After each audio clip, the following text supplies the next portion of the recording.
ఇవాళ అయితే నేను మామిడికాయ పులిహోర చేస్తున్నాను అనమాట. అయితే నేను చేసుకునే విధానంగా మీకు చూపిస్తాను. ఒకసారి మీరు కూడా ట్రై చేయండి. దానికి కావాల్సింది జీలకర్ర ఆవాలు, పచ్చెనగపప్పు, మినపప్పు, పల్లీలు, ఇదిగో ఎండుమిరపకాయలు, కరివేపాకు, పచ్చిమిరపకాయలు, మామిడికాయ అయితే తురుముకోవాలి, కొద్దిగా రైస్ అనమాట. తయారీ విధానం చూద్దామండి, చూపిస్తాను. మామిడికాయ అయితే తురుముకుందాం ఫస్ట్ అయితే.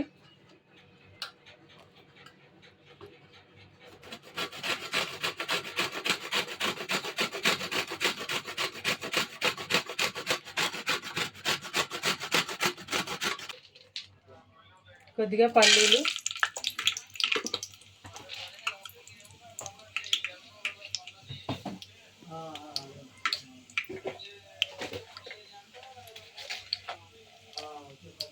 జీలకర్ర ఆవాలు, పచ్చెనగపప్పు, మినపప్పు,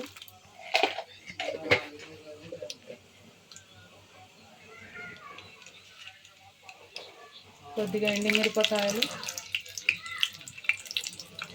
పచ్చిమిరపకాయలు,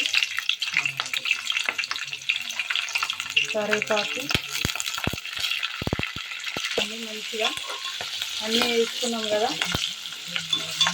ఇది కొంచెం వేగినాయి కదా. ఇప్పుడు ఈ తురుము వేసేద్దాం. మామిడికాయ తురుముకున్నాం కదా, ఇది ఇందులో వేసేసుకుందాం.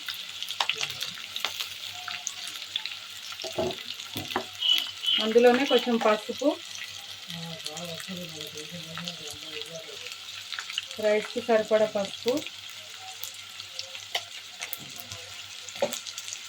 టేస్ట్కి తగినంత ఉప్పు,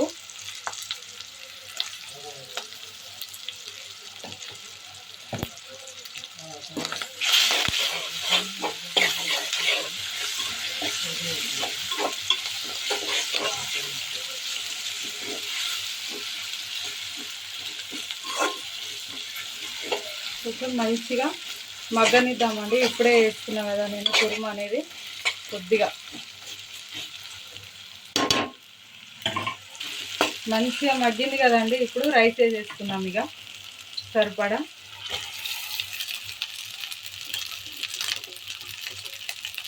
మంచి పుల్లటి వాసన వస్తుందండి.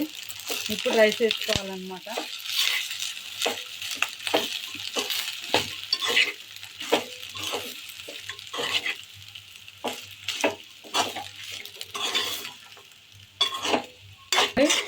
మంచిగా ఇట్లా కలుపుకోవాలన్నమాట.